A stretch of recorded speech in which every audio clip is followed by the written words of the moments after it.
घातली, यांनी एकमेकाला कुठली साथ दिली, हे चार्जशीट मध्ये येणं गरजेचं आहे. नसता तुम्ही म्हणताल की आम्ही आरोपी अटक केले, त्यांच्यावरती गुन्हे दाखल केले, परंतु तो तपासात आलाच नाही, तरी फसवणूक आहे. ज्या दिवशी आम्हाला असं वाटेल की यातला आरोपी सुटतोय किंवा ही सगळी 100-150 लोकांची साखळी धरली जाणार नाही, त्या दिवशी आम्ही राज्य बंद पाडलं म्हणून समजायचं. हे मुख्यमंत्र्यांनी लक्षात ठेवायचं.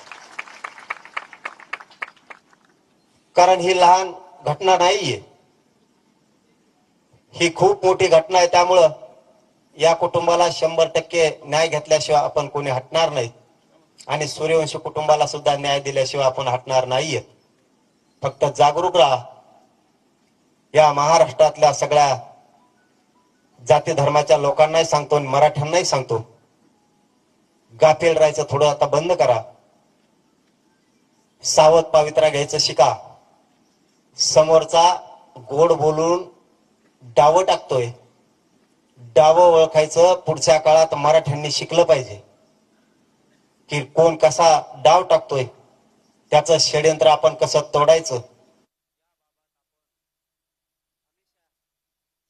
सतर्क असलं पाहिजे, सावध असलं पाहिजे. यांना